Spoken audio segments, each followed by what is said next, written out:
मालदीव ने कर दी बहुत बड़ी गलती। मालदीव को भुगतना पड़ेगा इस गलती का खामियाजा।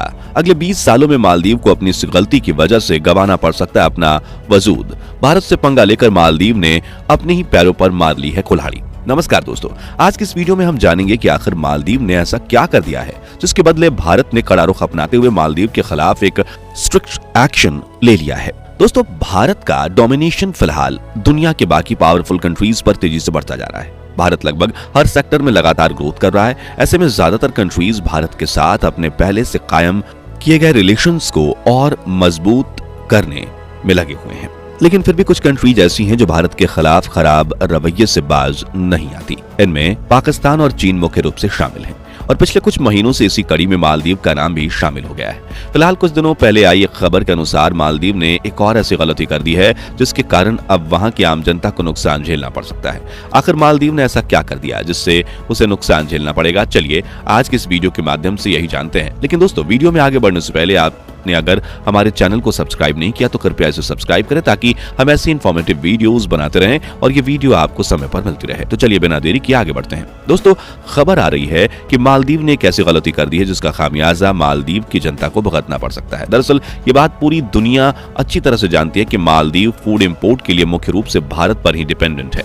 चावल, आटा, मसाले, फल, सब्जियां, चीनी सहित पोल्ट्री प्रोडक्ट्स तथा अन्य प्रोडक्ट्स मालदीव को भारत एक्सपोर्ट करता है। लेकिन अभी एक ऐसी खबर आ रही है जिसके अनुसार भारत ने मालदीव को पोटैटो एक्सपोर्ट पर रोक लगा दी है। भारत से काफी अधिक मात्रा में पोटैटो मालदीव में एक्सपोर्ट होता है और ऐसे में पोटैटो के एक्सपोर्ट पर रोक लगाने से जाहिर सी बात है कि मालदीव की इकोनॉमी पर बहुत बुरा असर पड़ेगा। दूसरी ओर मालदीव ने पिछले कुछ महीनों से दुनिया के सामने चीन का दामन थामकर यह इंडिकेट किया है कि वो भारत के दुश्मन चीन के साथ है।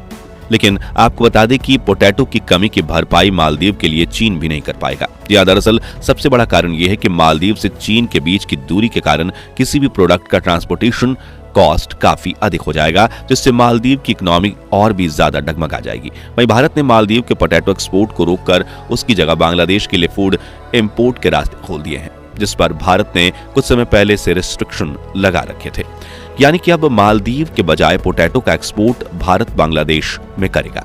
पोटैटो के अलावा अन्य फूड प्रोडक्ट्स भी भारत बांग्लादेश को एक बड़ी मात्रा में एक्सपोर्ट करने वाला है। अब रही बात आखिर भारत ने अचानक से मालदीव के अगेंस्ट ये एक्शन कैसे ले लिया, तो मैं यहाँ आपको ये साफ बता देना चाहता हूँ कि भारत ने ये एक्शन अचानक ही नहीं लिया है। दरअसल जब से मालदीव के राष्ट्रपति मोहम्मद मोइजू चीन के राष्ट्रपति से मिलकर वापस आए हैं, तब से वो लगातार भारत के खिलाफ जहर उगलते नजर आ रहे हैं। आए दिन मोहम्मद मोइजू भारत के खिलाफ कुछ न कुछ अनाप शनाप कहते रहते हैं। ऐसा लग रहा है जैसे उनके पास कोई और काम ही नहीं है और यही वजह है कि भारत ने भी कहीं ना कहीं पूरा मन बना लिया है कि अब मालदीव का साथ छोड़ देना ही बेहतर होगा, जिसके तहत पोटैटो के एक्सपोर्ट पर रोक लगाकर भारत ने इसकी आंशिक शुरुआत कर दी है।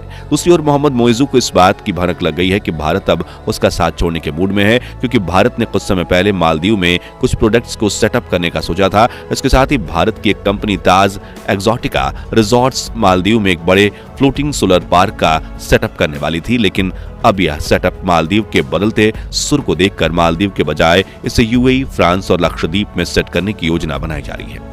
अभी हाल ही में मोदी जी के लक्षद्वीप जाने पर मालदीव के कुछ नेताओं ने भी अमर्यादित टिप्पणी की थी, जिसके बाद भारत की जनता ने मालदीव को सबक सिखाते हुए मालदीव में किए हुए अपने होटल बुकिंग्स और फ्लाइट बुकिंग्स कैंसिल कर दिए थे।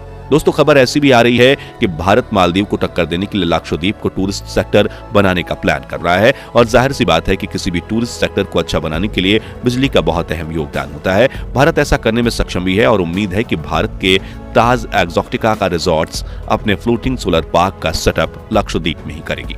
रही बात पोटैटो एक्सपोर्ट को, तो लगभग सभी देशों में पोटैटो की रिक्वायरमेंट है और भारत पोटैटो प्रोड्यूस करने के मामले में पिछले कुछ सालों के मुकाबले बेहद बेहतर तरीके से पोटैटो प्रोड्यूस कर रहा है और भारत ने लगभग सभी अरब कंट्रीज के साथ FTA यानी कि फ्री ट्रेड एग्रीमेंट साइन किया है। सिर्फ कुछ कंट्रीज ही ऐसी हैं जिसके साथ भारत ने FTA साइन नहीं किया है। एक रिपोर्ट के अकॉर्डिंग भारत लगभग 54 कंट्रीज के साथ FTA साइन कर चुका है, जिसके तहत इन सभी देशों में भारत का एक्सपोर्ट लगातार बढ़ता ही जा रहा है। अगर भारत अपने एक्सपोर्ट का रेशियो निकाले तो इसमें भारत की तरफ से मालदीव को एक छोटा सा हिस्सा ही जा रहा था। हालांकि यह छोटा हिस्सा मालदीव के लिए बहुत अहम था। 2023 की एक ट्रेड रिपोर्ट के अकॉर्डिंग भारत ने 2021 की तुलना में अपने बायलैटरल ट्रेड में इजाफा किया है। पिछले साल भारत का एक्सपोर्ट 38.4 बिलियन के करीब पहुंचा था, जिसमें शुगर से बने प्रोडक्ट का एक्सपोर्ट ज्यादा हुआ है। भारत गन्ने का एक बड़ा उत्पादक देश है, जिसके कारण गन्ने के एक्सपोर्ट से भारत को बहुत ज्यादा प्रॉफिट होता है। भारत के द्वारा गन्ने के एक्सपोर्ट पर तकरीबन 50% एक्सपोर्ट ड्यूटी लगाई जाती है, जिससे भारत की इकोनॉमी में इस ड्यूटी कॉस्ट से बहुत बड़ा योगदान मिलता है। दोस्तों, भारत की इस मजबूत स्थिति को देखते हुए मालदीव ने चीन के साथ हाथ मिलाकर बहुत बड़ी गलती कर दी है और इसका अंजाम उसे आने वाले कुछ समय में भुगतना पड़ेगा। एक रिपोर्ट के अकॉर्डिंग 2050 तक मालदीव का 70% हिस्सा पानी में डूब जाएगा, यानी केवल 30% मालदीव के आइलैंड्स ही बचेंगे और ऐसे में उसकी वैल्यू और भी ज्यादा बढ़ जाएगी। मालदीव को फिलहाल यह समझ नहीं आ रहा है कि चीन उसे धीरे धीरे अपने ही शिकंजे में कस रहा है, ताकि 2050 तक मालदीव की सहायता करके उसे कर्जदार बना दिया जाए। दोस्तों, भारत की कंपनी ताज एक्सोटिका रिजॉर्ट्स के तहत अगर मालदीव में फ्लोटिंग पार्क का सेटअप हो जाता तो मालदीव यकीनन अपनी इकोनॉमी को बेहतर कंडीशन में ले जाता, क्योंकि फ्लोटिंग पार्क के सेटअप के लिए समुद्र के नीचे केबल बिछाई जानी थी, जिसका काम 2003 में शुरू भी हो गया था। इस केबल के इस्तेमाल से टूरिस्ट को अच्छी सुविधा देने के लिए मालदीव डीजल जनरेटर का इस्तेमाल करता, जिससे प्रोजेक्ट सेटअप होने के बाद लगभग 4,39,000 लीटर डीजल की बचत मालदीव हर साल कर पाता। इस बचत के साथ वहां एनवायरमेंट पॉल्यूशन को भी आसानी से कंट्रोल किया जा सकता था, लेकिन मालदीव के राष्ट्रपति मोहम्मद मोइजू ने खुद ही चीन और तुर्की के साथ हाथ मिलाकर इस प्रोजेक्ट को मालदीव से दूर कर दिया। सीधे तौर पर वो मालदीव का बेड़ा गर्क करने में कोई कसर नहीं छोड़ रहे। दोस्तों, कुल मिलाकर मालदीव भारत के साथ अपने रिश्ते बिगाड़कर अपनी ही पैरों पर कुल्हाड़ी मार रहा है। उसे जरा भी अंदाजा नहीं है कि एक वक्त के बाद जब वो कर्ज में डूबा होगा तो चीन उसके उस कंडीशन का फायदा उठाकर बचे कुचे मालदीव पर अपना कब्जा जमा लेगा। खैर, आपको क्या लगता है? क्या मालदीव को समय रहते संभल जाना चाहिए और क्या भारत ने पोटैटो एक्सपोर्ट रोककर जो शुरुआत की है उसे भारत द्वारा जारी रखना चाहिए या फिर मालदीव के सुधरने तक इंतजार किया जाना चाहिए? अपनी राय हमें कमेंट में अवश्य बताएं। फिलहाल आज की इस वीडियो में इतना ही। मिलते हैं अगली वीडियो में नई खबर के साथ। तब तक के लिए धन्यवाद। जय हिंद, जय भारत।